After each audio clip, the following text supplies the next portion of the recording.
such an inspiration when other EPP patients or anyone that's, has trouble being out in the sun, watching you out there just soldiering on, it's amazing. It's so motivating. I see all your pictures that you post and I'm like, God, I really don't have any excuses, do I? How did you find that happy medium? Or what would you say to that just in that situation? It takes a long time. I really didn't find what I'd consider a happy medium until... Welcome to Rarely Discussed, an American Porphyria Foundation podcast with your hosts, Andrew McManamon and Nicole Castellano. We both have porphyria, which is a rare disease. As scientifically different as rare diseases can be, we share many similarities on how it affects our lives. We're here to open the discussion and give the porphyria and rare disease community a safe place to connect, learn, and heal. Being rare can feel lonely and isolating, but we're stronger together. Let's take a journey as we share our personal stories and have meaningful interviews with porphyria and rare disease experts and the patients and families impacted. We'll talk diagnosis, treatment, misdiagnosis, managing daily life tips, ways to cope physically, mentally, and emotionally, and everything rare. Welcome to the Rarely Discussed podcast. On this week, we have a very special guest that I've gotten pretty close with, actually, and Nicole too, of course, but I thought, Nicole, you can take it away and introduce our guest here. Great. Well, we are so excited to have George Hodder here with us today. He lives in Pennsylvania, and he has EPP, Erythropoietic Protoporphyria, which is a cutaneous porphyria. So all the episodes we've done so far have been about acute porphyrias. So George has a very powerful story, and I just love to George, if you just want to start going through how you got diagnosed, what it was like and everything. Sure. And I'm so glad to be here. It's been awesome, the journey, like meeting both you guys and just the level of participation with the APF over the last couple of years, and just all the new things that have been in play for people with EPP. So my story, I'm the second of 4 children, and 3 of the 4 of us all have EPP. Now, I have an older sister. She's about 18 months older, and she presented first. And I think in the story I wrote up on the website, I said like around 2nd grade, but afterwards talking with my folks, she presented as more of an infant, toddler, having issues with sun. Of course, I wasn't around or really understood it then. And she used to call her problem with the sun the itchies, because her skin would get itchy like ours does. And as I was growing up, EPP is one of those things. It's tough to know that how you're feeling the sun is any different than anyone else. You don't have anything to gauge that against. It's just what the sun does to you. So the first time I remember complaining about it, I was around 2nd grade, and I remember playing outside or something with my friends and coming home basically crying, running to my room, saying, "Oh my gosh, I have the itchies too, just like my sister." And at the time, I think my parents, first of all, they weren't sure what was going on with my sister. They knew something was going on with the son, but had no idea what it was, even though they were seeking medical assistance. And then with me, they weren't sure if I was just copying an older sister, trying to get attention as well. And, we went like that through most of grade school, where we had our issues out in the sun and stuff. Now, my younger brother, he's the youngest of the 4 of us. He's like 7 years younger than us. So around the time I was in 8th grade, 7th grade, he started presenting symptoms in early, like kindergarten-ish age. Wow. And then I think at that point, the light bulb went on for my folks brighter, because they knew something was up. They just didn't know what it was. But when a 3rd one with that big of a gap of age, they knew he wasn't copying. They knew this was certainly something. And it kind of got us rolling. And my mom, through a lot of persistence with PCPs, who kept telling her, try sunscreen. It's just a sun allergy. Don't worry about this. Don't worry about that. Finally got us to a dermatologist who just happened to be newer out of school and read something about porphyria, and right away said, "You know what? I think you guys have this." And they scheduled us for testing, which was kind of a tough test back then. It was a core skin sample. So they took this round knife thing and cut into your wrist, and took out a core sample, and which really wasn't so bad. But the bad part was I watched them do it. And then when my little brother came in for his, I was like, you know what, don't tell him not to, not to watch, because it's just kind of tough to see. It took like 2 stitches to close it up. Came back with tests, finally gave us a name that, hey, you have a porphyria. It's called Erythropoietic Protoporphyria, and congratulations, there's no known treatment or cure. So that's kind of what set us off on Did to you the at least feel journey. better that you had a name for it though at that point? I mean, Yeah, it was even though very, you're totally disappointed that there's no cure and everything. yeah, it was exciting to at least know, we're not crazy, because a lot of times even our parents and friends were just like, they're making it up, or it's in their head, or they can't handle sunburn, all kinds of different things about, what it is. Because with EPP, most times you won't show any visual signs on your skin. You don't turn red. You won't necessarily blister unless you're really, really out a long time. I've had some pretty bad episodes. One, I think I was around 7th grade. I was at a flea market, like secondhand sale, and it was out in a big parking lot, asphalt, all day. And I was sitting there shading my eyes. And I remember my dad dropped me and a friend there, and we sold all our stuff. And he came back later to help us pack up. And instead of me helping pack up the tables, I just went running right into the car. And my dad was furious, like Sure. father probably should have been, like, get out here and help. But I Right. just was so done in the sun and so glad to have somewhere to hide. And later, when we got home, um, as the day progressed and the days progressed, both my hands swelled just enormously the whole way up to my forearms, and Oh. turned purple, bright purple, like burst blood vessels, petechiae, and even somewhat on my face, and was just in severe pain for days and days. And that was hard enough, but even a trickier part was having to go back to school for the next coming days and explain to a bunch of these kids why my hands are all purple. I mean, the doctor, we had a doctor that lived across the street from us that was just a general practice doctor from the 40s, and he looked at it and he said it looked like radiation burns. So Wow. it was one of those things that there was no question that it was something certainly going on at that point. And when you were getting like that, even if you don't have the symptoms, you just the itching and everything, was there ever anything before you got diagnosed that would help, kind of with, I know that Yeah. normal pain medications and things like that don't help with that, is right? Is that correct? Yeah, there really isn't anything that helps. Certainly nothing that helps slow it. We used to try sunscreens and stuff, but as the one doctor who on the EPP broadcast talked about a couple times, the typical sunscreens don't block the UV that causes EPP. So we'd Right. still get it. And then what happens when you start getting a reaction, and at least for me, when you have artificial things on your skin, like a sunscreen, or sometimes we tried aloe vera lotion and typical sunburn treatments, it just it feels like it traps the heat in, and it just makes it that much worse. And I have to wash it off like immediately. It's just horrible. So really, like for me, for coping, we grew up in a house with no air conditioning. So I'd sit or lay in front of a fan, and every 5 to 10 minutes get up and just kind of splash water on my affected areas without, and either pat it dry or not dry at all, and then just go lay in front of the fan and let the fan kind of evaporate it off my skin. And I'd go through whole nights like that, maybe getting 3 5 minutes of sleep, because you get the side of your face, your ear, your neck would get impacted. And if you're laying on a pillow, that side that's in contact would just be in pain. You just can't sleep. So my parents did find some medication. I think it's called Atarax, that they would give us, and it helped, but basically only because it knocked us out.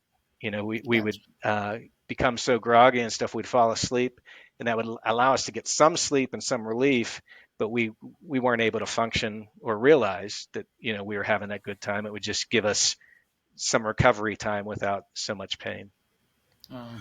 So when you got diagnosed, I mean, how was it after that? After you knew what you had and the whole family, how was that process? We did have a little bit of hope, even though they said there's no cure. There was a treatment at the time. It was beta carotene tablets. The brand we took back then was Solitine, and I wasn't like an overly big kid. I was pretty skinny, but for me, my dose for my body weight, I had to take I think 10 or 11 caplets, like the size of like a Tylenol or something, every day. And Wow. I got to the point where I was so good at it, I could put all 10 in my mouth at once and swallow them all at once. Kind of crazy. Wow. My mom was like, "You're going to Jeez. choke yourself to death." But it it wasn't overly effective. And for areas like the palm of your hands or like under the armpit and different areas of skin that don't get exposed a lot, that would look like very, very pronounced orange. Yeah. And we kind of look tan, but it was more of an orangish hue tan that didn't always look healthy. More And like tanning spa tan instead of. yeah, the Bad goal, spray I guess, tan. of it was to kind of help you build that tan. So when you went out, you could get a little bit more time.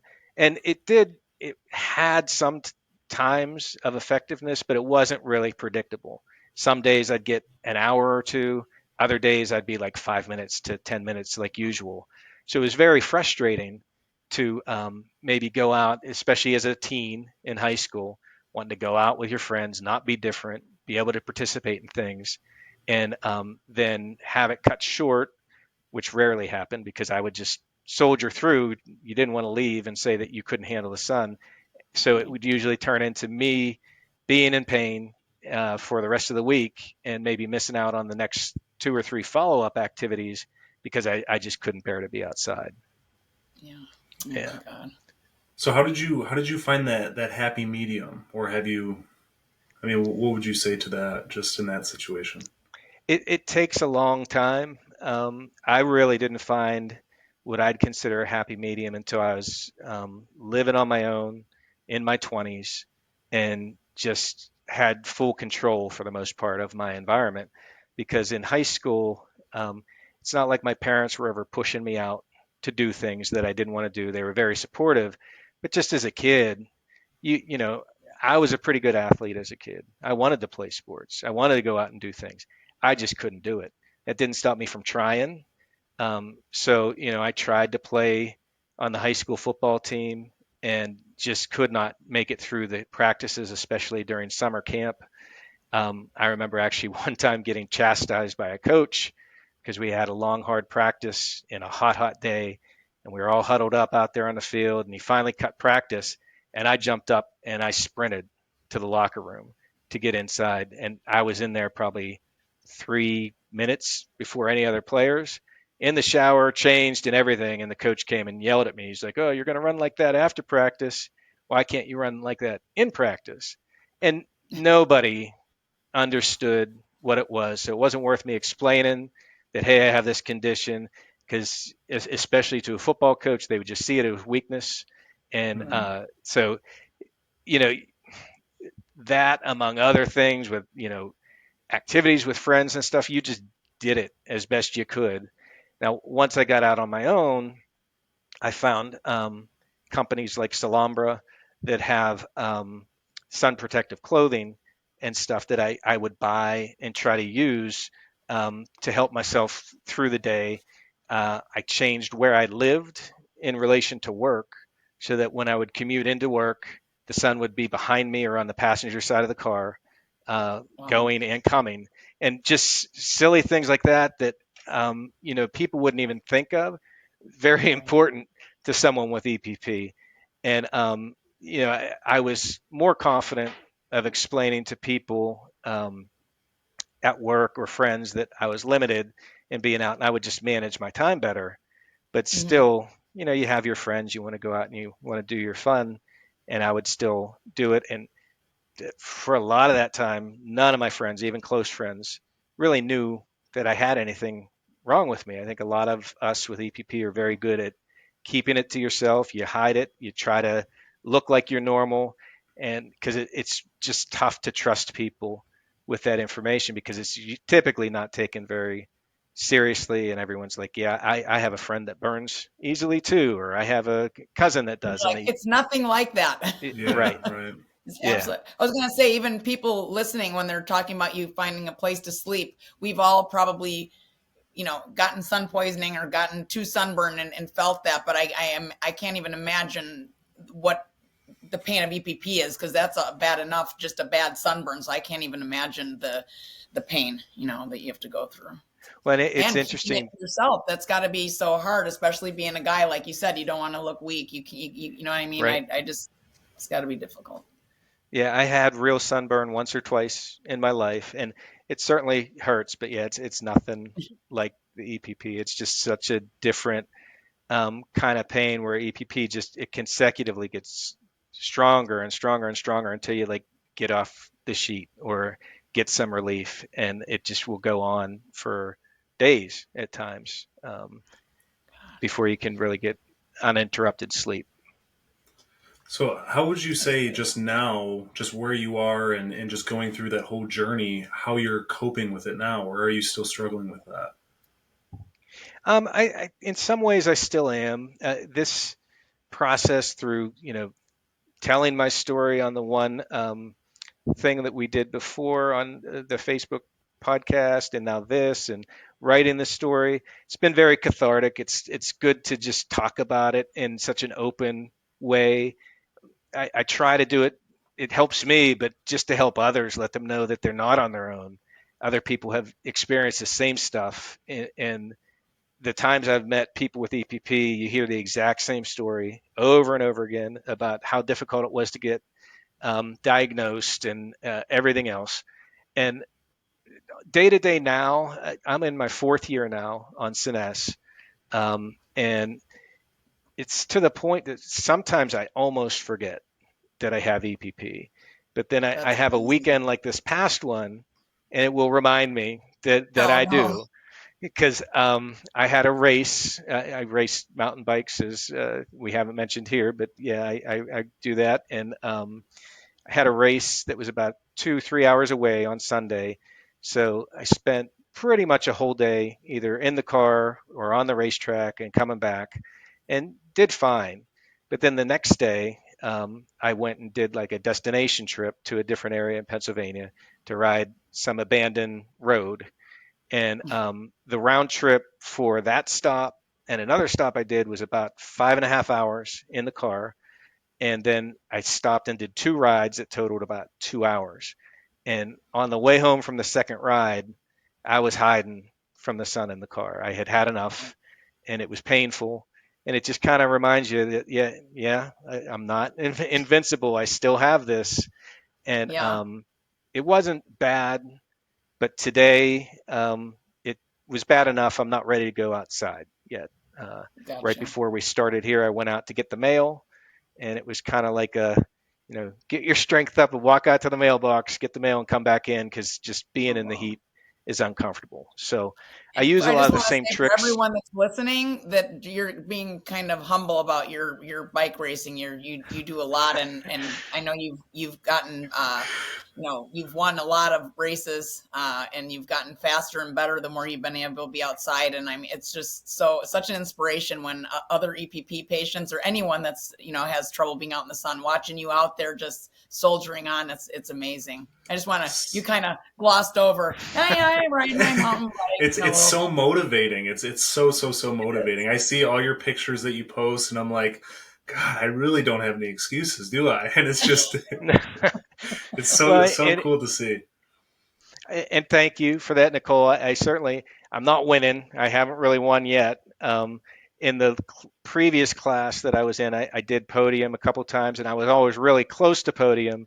Um, I moved up to the harder class because I was kind of feeling like the only people beating me really should have been up in that harder class anyway. So I just moved up, and it's a whole different world. I race expert slash pro level now. So I'm in my age category, but there are pros on the track, both male and female, and it's the competition level is insane. And I do well for my second year. I'm not finishing last. Still got a lot of work to do, and I'm not sure if I ever will be up to the speed where I'll be with the pack. Here in my 50s, once I start getting going in the woods, there's a certain speed that I'm comfortable with going. And I think that's as much a challenge as building my fitness or building my skill set. It's just getting comfortable and accepting the risk of going faster when there's trees whooshing by you, because I got a job and kids to take care of too. So that crazy fire in the veins rush still there, but I'm happy with the level of it I get. So I'm not sure. I found moving up to this level that just gaining a little bit of fitness, the speed just comes, and you don't really realize it. You feel safe doing it. But I'm at a point now where I'm kind of plateaued, and I'm trying to figure out a way to get faster comfortably, because I just wrecking's no fun. Yeah.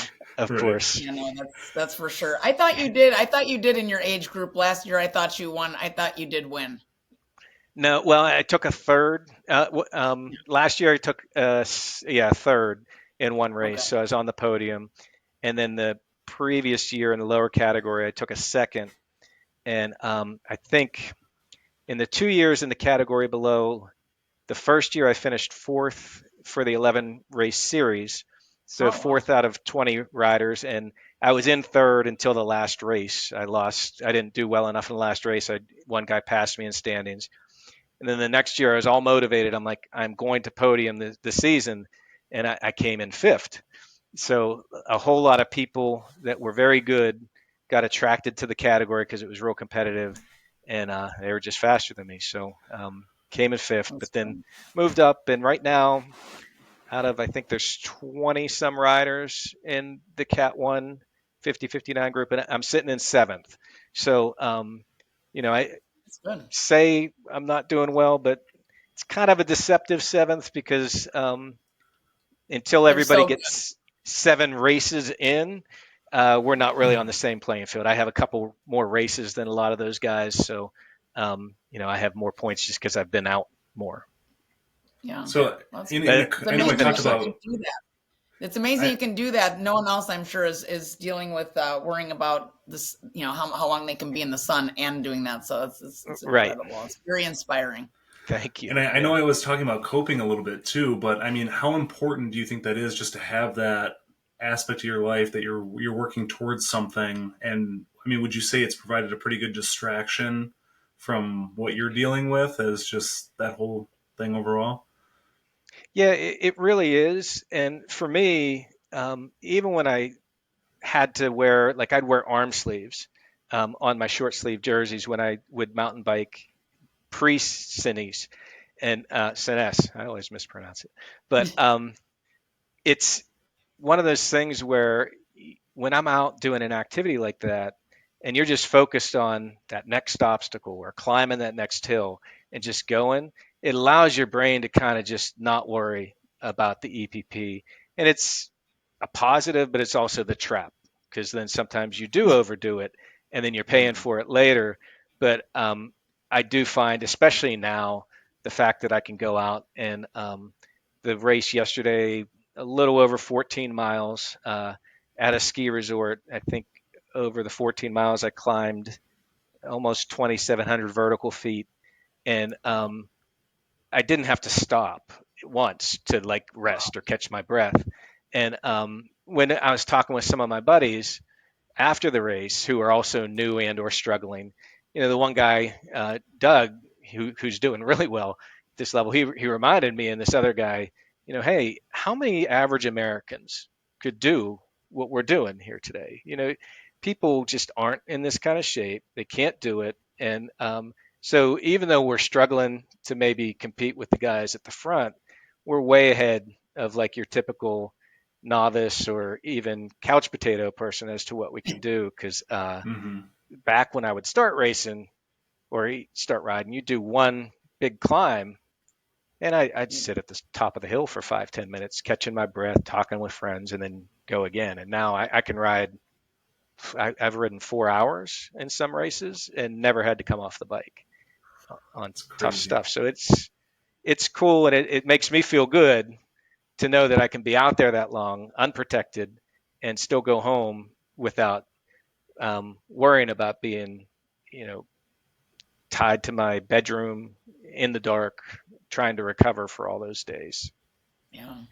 So It sounds like we've talked about it before. It's just been totally life changing to be able to break out. Because I know you had, we kind of skipped to right now, but I know that even before you were on Siness, you had talked about, like some relationships were hard and how supportive, how great your wife is, and just being able to, you never thought in your lifetime that you would be when you were kind of helping, writing the letters and everything. I think it was for Congress, right? That you were right. doing all that trying to help Siness get approved. And I remember you saying that you never thought in your lifetime that would happen. So if you could kind of talk a little bit about that difference, kind of where you were then to where you are now, and in the difference.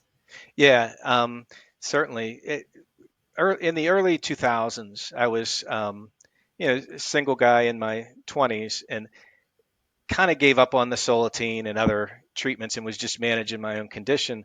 But I was always keeping my eye open for things I could do to help, because my one sister has had a couple young kids at the time, and I was just anything I could do to help the next generation transition better into treating EPP. I wanted to do. So there was the phase 1 trials for Siness came out, and for whatever reason, I can't recall what it was, I couldn't do it. It might have just been me reading through the potential side effects and not being comfortable going through with it at that point or whatever. But I passed. And then I met my wife and had some kids, and I was like, okay, now this is not nieces and nephews. These are my kids. What can I do to help? And when phase 2 came up, I just decided I had to get involved. And so she was very supportive, family very supportive. And that was just such a great experience to go out and take part in it and meet doctors and people that wanted to help and wanted to listen to our stories, and were excited to have an EPP person in their presence, where it was something that was shameful all those years, and now here I am in the midst of people trying to help.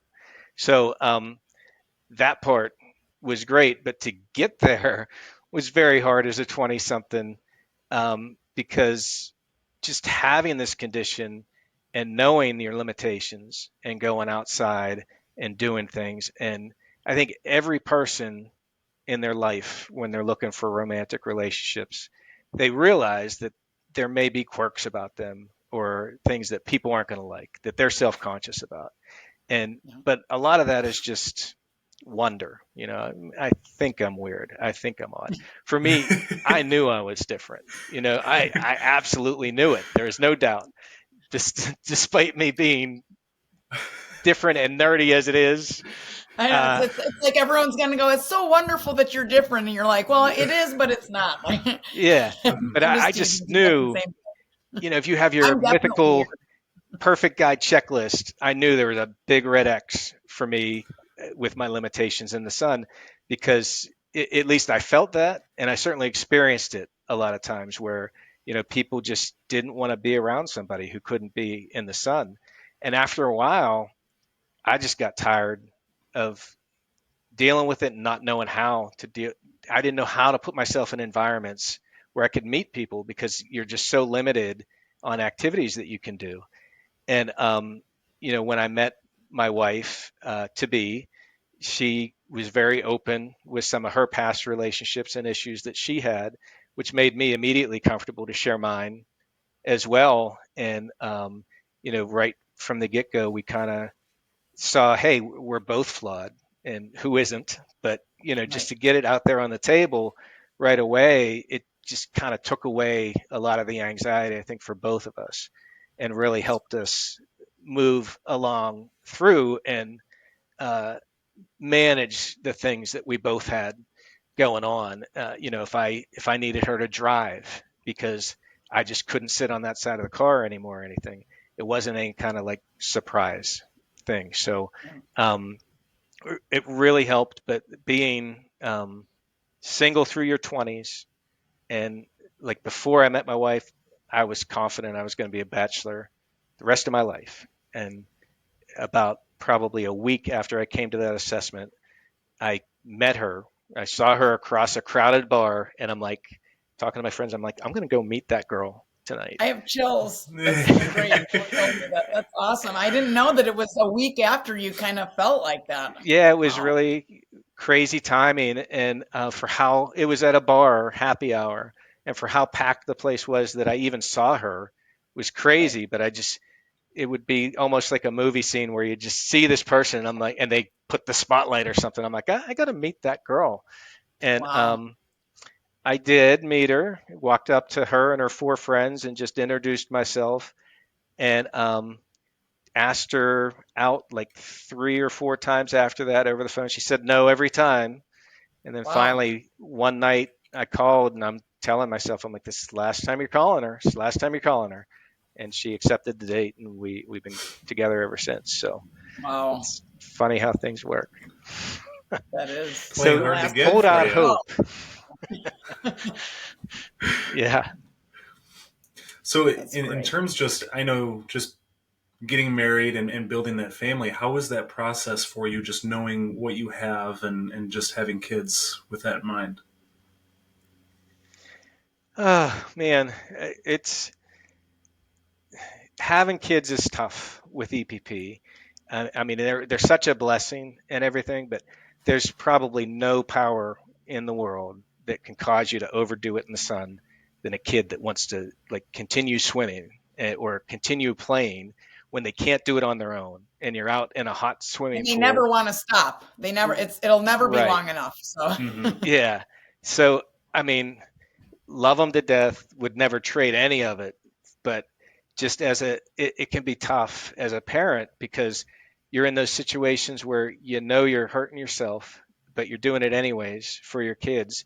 Or the flip side of that, they're just wanting to do something so bad and want to be outside and play, and you just can't do it. And you have to keep saying no.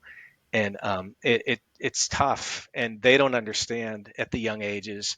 And really, even until they're mid-teens, sometimes don't understand that you have your limitations. Maybe a little earlier than that, junior high, but now both kids are very supportive and understand and everything else. But it takes a while because they just think you're a parent saying no. They don't realize everything. But both kids have been tested. Neither have EPP, which is great. But thank God. I try to let them know everything that I'm involved in. And so, when they get married and have their own kids, if they pass it on at some level, they'll know what this is and where to go for help, and I can certainly get them pointed in the right direction. So it's funny. It's comforting, but then at the same time, it just with EPP, a lot of things. I wish it could just be like the end of the story, roll the credits. It's joy now, but the sun is just, it's there every day, all the time. Mm-hmm. And even now with treatment, there's limitations that we'll always have that we just have to have our family members understand.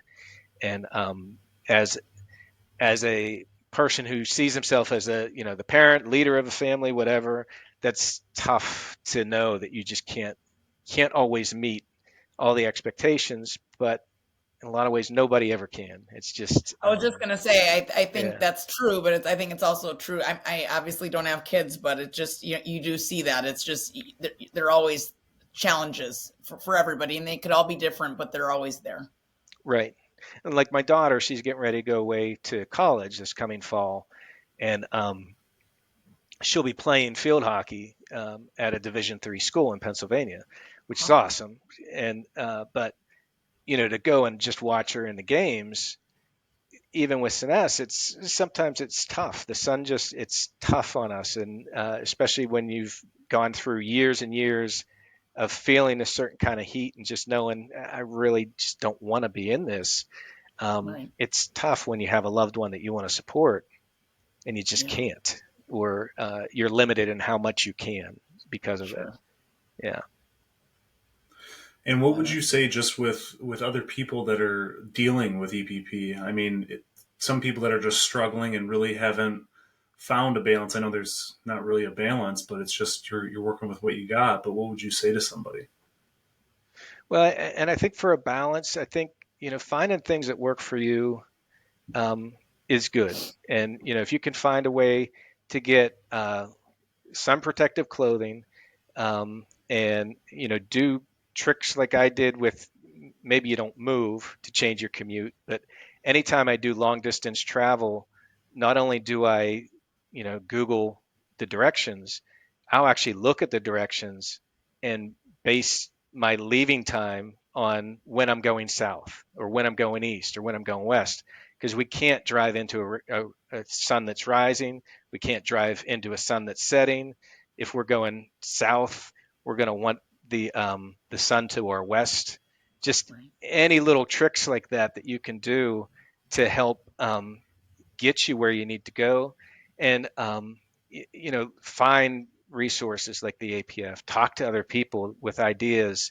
Um, for me to keep cool in a car, I would always wear shorts, but I'd bring a hand towel with myself. And then if the sun was hitting on my legs, I just throw the hand towel over my legs where they're at. So I'm still cool in a hand towel. I don't have in shorts. I don't have to wear long pants. But then if there's one area I don't have to do some crazy yoga pose to get out of the sun, I can just kind of put. Yeah, I think every EPP person is a master of finding shade in the car. But things like that, and for as much as you can, be open with the people in your lives, your employers, and stuff like that, and be proud of the fact that, hey, these are my limitations and this is what I can do. And it's hard for us to say that, but I think that helps to just kind of set that boundary.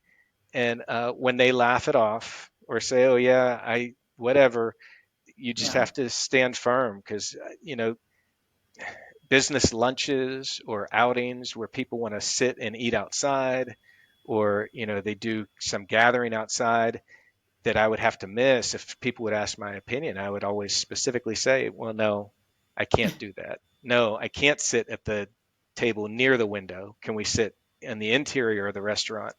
And Yeah. a lot of times would have to miss out or just do things on my own because they wouldn't acquiesce. And Wow. you just kind of have to be strong enough to do that and believe that things will still work out, and that there's other people in the same situation, and that there's ways that you can manage it, but there's never going to be a way, at least right now, to escape it completely. What about in the car? Does window tinting? I know a lot of patients use the Scotch tint, like the window tinting. Is that not sufficient? I've heard it works. I've never Mhm. tried it for a couple reasons. Cost, I don't think it's crazy cost, but there is a cost associated. And in Pennsylvania, there are window tinting laws that it can Right. only be so dark.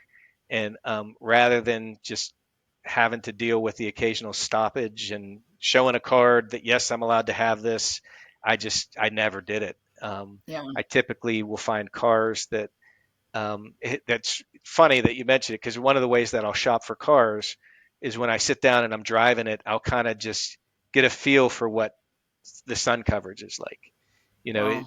Do you get shade from the roof in the driver's seat, or is it like a really long windshield where it's just always on you? And Mm. I'll avoid cars that have that um, exposure where you're not like shaded. So many things to think about. But the first time I heard someone with EPP talking about having to figure out where they're going to sit, I was like, it not even knowing about EPP, just Mm-hmm. because I hadn't heard it before, I was just like, to go on a big trip is one thing. To have to, you know, only be able to drive this direction at these times, it's got to be really hard. And I think the same thing with I'm sure, with other types of porphyria, when something happens and we have to make other people change for us, I know for me, I always feel bad. Even though they understand and everything's okay, you just feel like, God, I just feel bad. I just wish everyone didn't have to go do it this way because of me. You know what I mean? Mm-hmm. And that's like you said, you still have to be strong enough to go, they love me, they're fine with it, and it's okay. But it's not always an easy place to get to. I don't know if that you find that, but that's.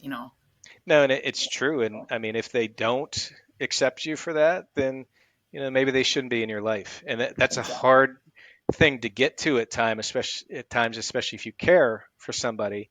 But I mean, one thing that I'll always mention to people that I am telling about EPP for the first time, we all have like an internal clock, because the sun exposure that we receive, it's a cumulative thing.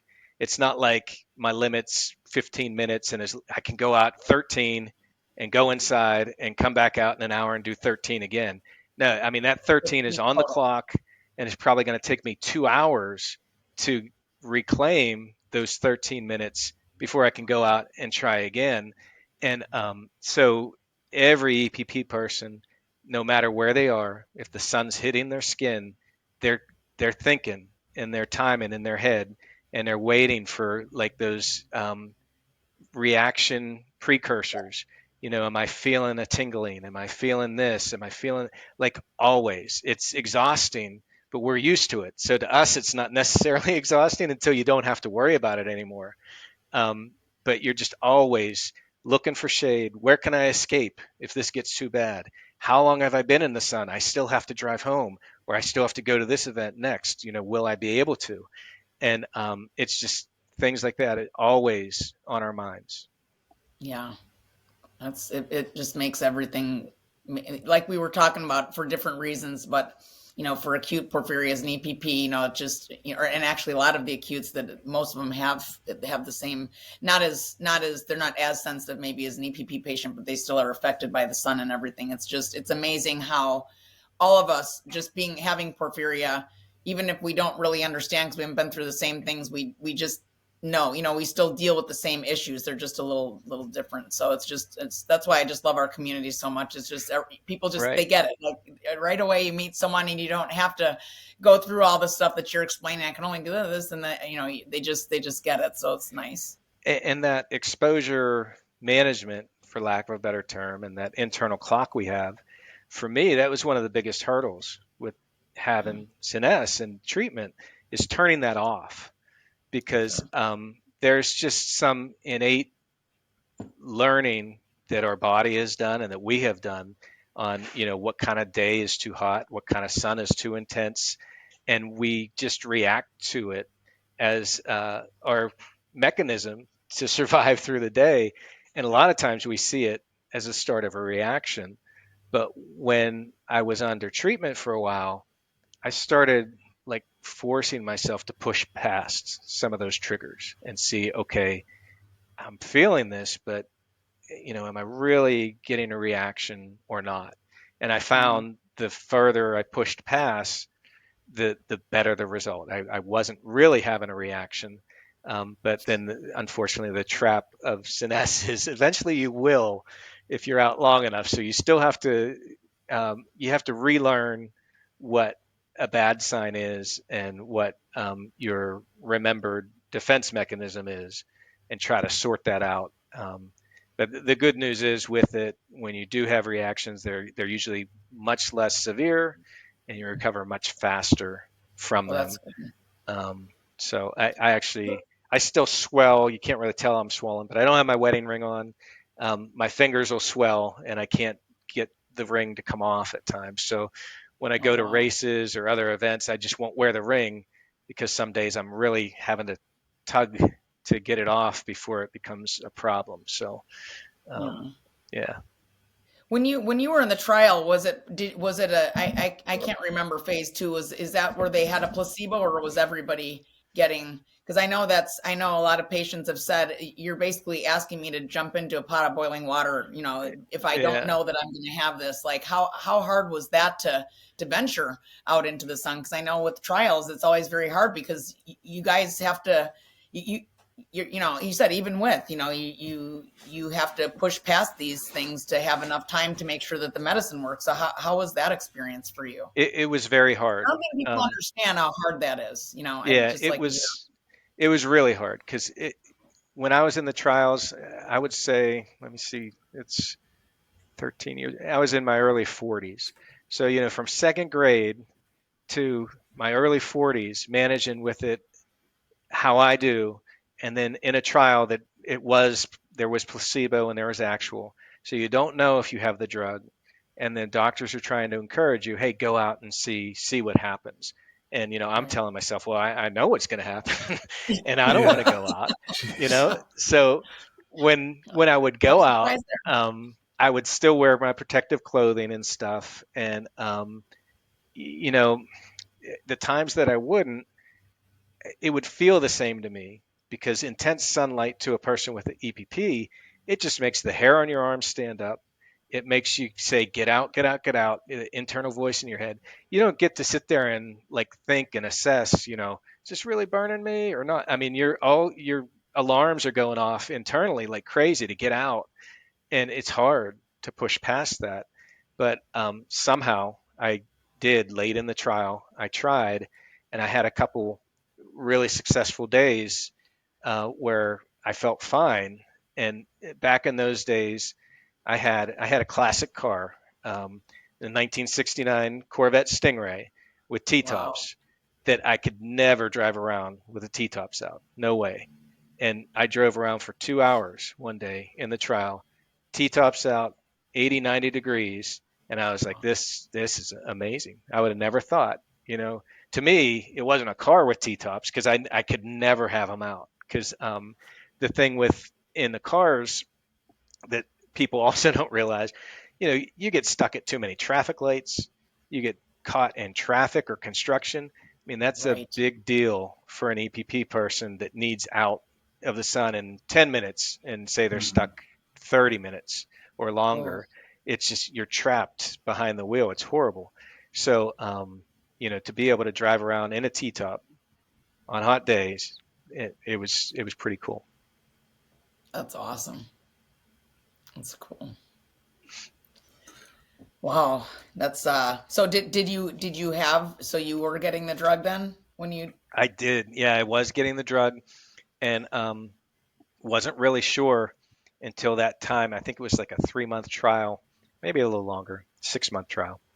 And I was in the last 2 months of the trial before, and the physicians there they were kind of nicely poking fun at us, like, "Oh, you older folks with EPP, you got to get out there and try this." And they were wanting to encourage, and I think they understood how hard it is, but no one really understands. It would be almost like you're trying some new cream on your arm, and the doctor says, well, we're giving you a placebo or the actual cream, and the actual cream's going to stop battery acid from burning your skin. So put on the cream and then just pour a little battery acid on there Yeah. and see which one you got. Let us know if it Yeah. works. Um, because that actually reminds me of a story.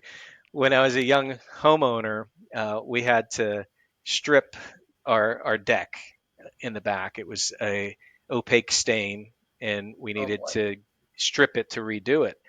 And I was out there, not really knowing what I was doing. Put down all the acid to strip it, and had a power washer, was cleaning it off, and I was in shorts.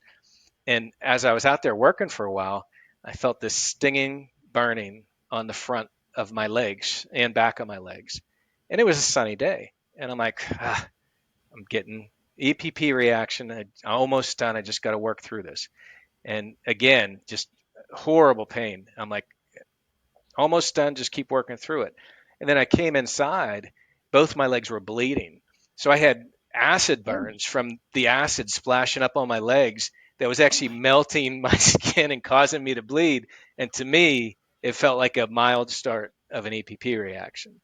And mild. Jeez. Wow. Mild. yeah, Oh, that's when I was that like, gives you a very good idea of, oh my God, I can't even believe it. yeah, and that kind of opened my eyes to it as to like, I think the pain tolerance for people with EPP at times can be, especially if it's a pain similar to their reaction, it'd probably be pretty impressive that you can just shut that off, knowing that, hey, I want to get through this job, and then you find out that you're burning yourself with acid and didn't even realize it. So It's like some, I know Desiree and then some other people have actually had heart attacks and the pain, and everyone says it's so painful, and they just thought they were having, an acute porphyria attack. It's kind of the same thing. You just that's a great way to show people like what it's comparing it to something people know as painful, but wow, Right. you were bleeding. Wow. Right. Yeah.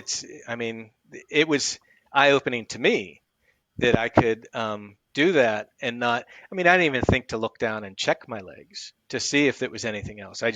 To me, it was like a pinging, stinging pain in both legs that, it got stronger and stronger. But I'm like, I'll just pay the price for the next couple days and wear long pants and do what I got to do because this needs done.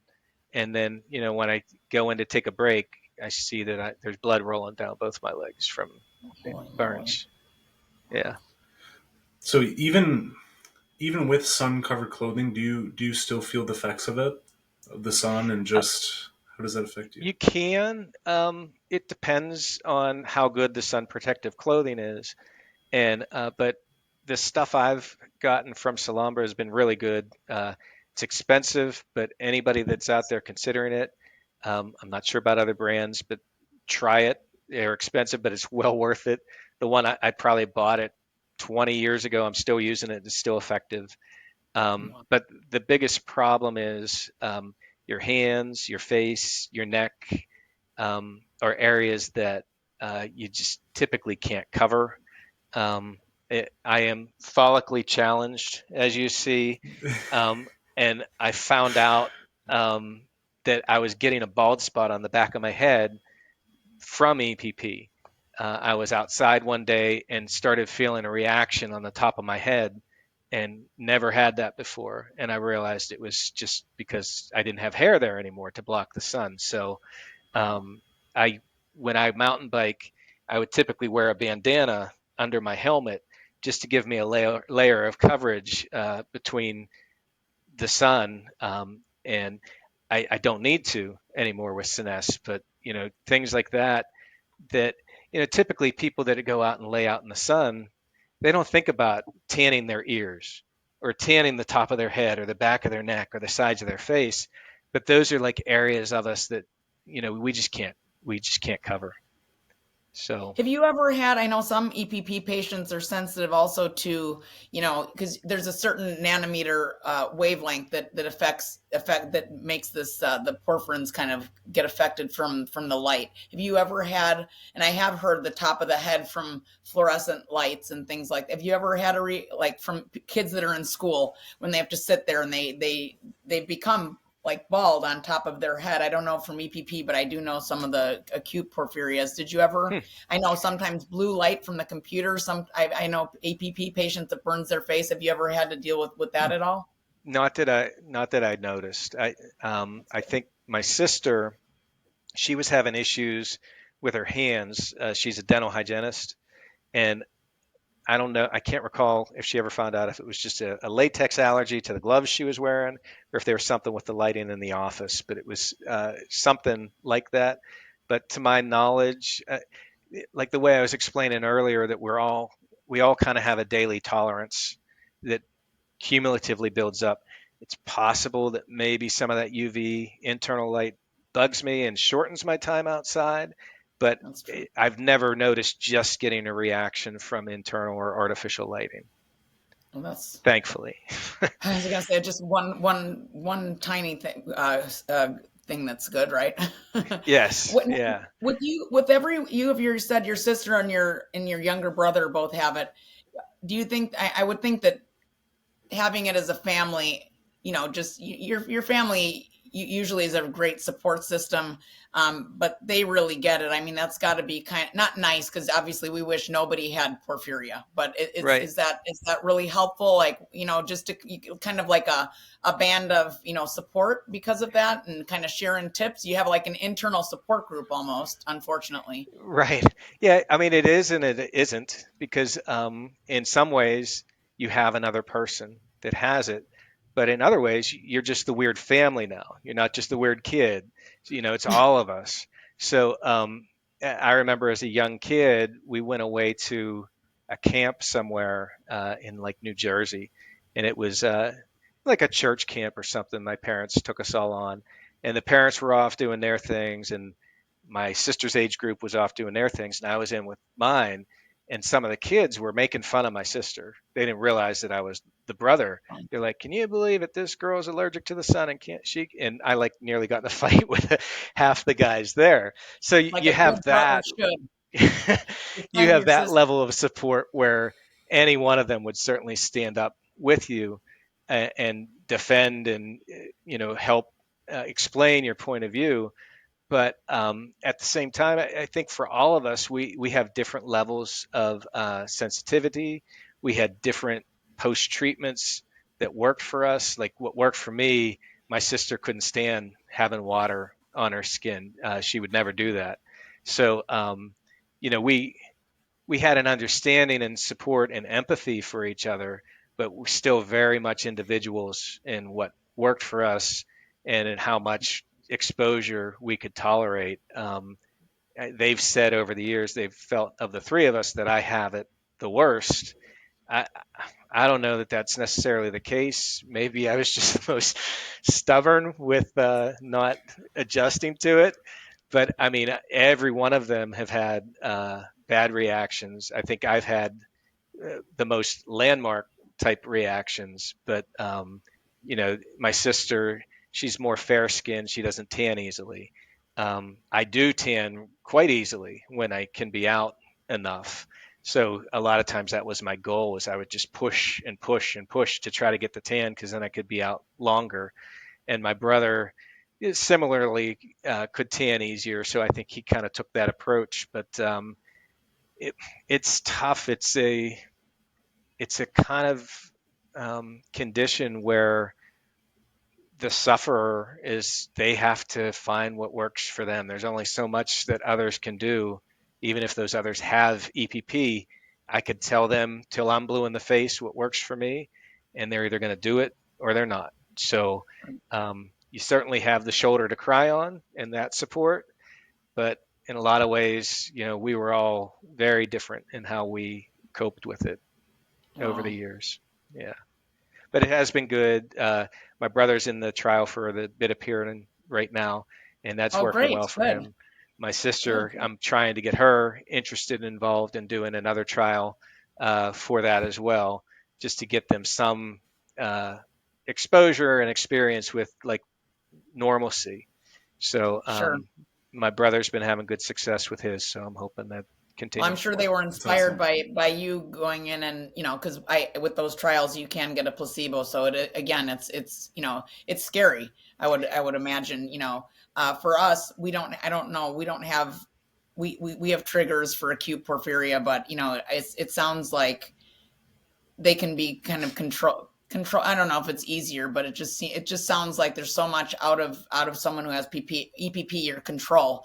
And so I just imagine that like you said, you have to go in the sun, and you know what's going to happen, and you don't know if you have the drug or not. So it's just so wonderful, the people that it's a sacrifice that you guys do for other patients, and it's very appreciated. And yeah, it's so important. Hopefully one day we'll, with people like you, I consider anyone that's in a trial like a hero, because you're really sacrificing yourself, your life, your family life, everything like that for the future.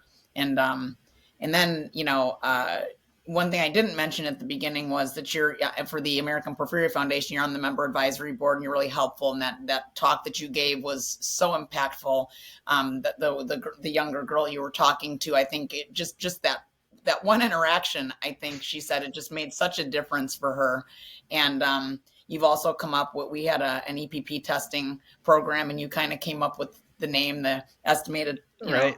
time of arrival, and how it worked with you're believing that would you ever have that chance to be in the sun and everything like that in your lifetime. And so I know you're just like, and all the biking, all the things that you've done, just I just have so much respect for you. I admire you so much, because I know it's I don't know what it's like, but I can imagine. I can relate to a lot of it, but it's just it's just amazing what you're doing. And just talking here today and people hearing you, I think they're just going to get so much out of it. So thank you for everything that you have done, and I'm sure that you'll continue to do. And Thank you. Yeah, it's been a pleasure, and it's it's always comforting and interesting to talk about this to people who want to know and not, poke fun or whatever, and to have others listen if it helps them in any way. I'm grateful for the opportunity. So thank you. Well, I know the most I've learned about EPP besides just reading has been from you. And it helps me because I'm here to help patients and stuff. So, just all those, it's almost, the symptoms are one thing, and then living with it and having to, the emotional part, the mental health, all the challenges that you go through, I almost feel like, and I know Andrew will probably agree with me, I almost feel like it's more important to almost know about that because, the other stuff you can't control as much. You can try, like you said, you can try stuff that you hear from other people, but as long as you can keep your mind straight and have the strength to keep trying other things and just to be positive and to keep moving on, I think that's just so important. And I know that you've done that for so many people, and it's really great. I mean, I know everybody appreciates it, and I know I do. So thank you so much. Well, thank you. It's hard to be vulnerable, It is, and I'm glad. It's nice to hear it because I'm glad that it's appreciated. I'm glad I can do it because I don't know that I would have been able to, in different time or different years of my life. So I'm glad that I'm at the place that I'm at right now. Kind of made my peace with it, I guess, as best I can. I'm happy with who I am and with or without it. But I'll certainly take the advantages that this gives to be almost without it. It's nice. That's amazing. It is amazing. It's so great. Sounds good. I figured this is a good place to wrap up. I just wanted to, of course, say thank you, George. It's been so awesome seeing your posts on Facebook and how motivating, and in the groups, and seeing you at the board meetings too. I think it's all so awesome, and appreciate you being just a vital role for EPP, honestly.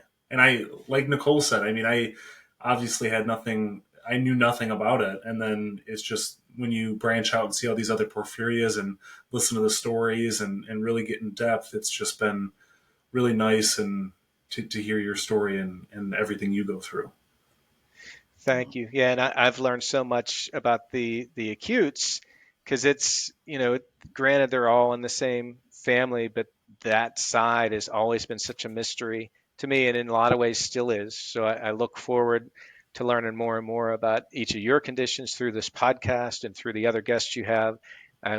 You guys are doing a great thing with it. It's exciting. I've been on my YouTube channel. I've been mentioning that this interview today, and I'm going to advertise as much as I can to my huge following of 29 subscribers right now that I'm on this podcast.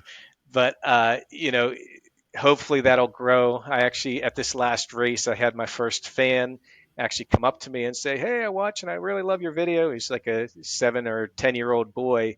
So, so cool. It was really cool. And, I'm trying to throw in where I can little nuggets about porphyria and about the American Porphyria Foundation, and asking people to contribute and stuff to help, and have links to the APF site, to this podcast, and to other things on my channel.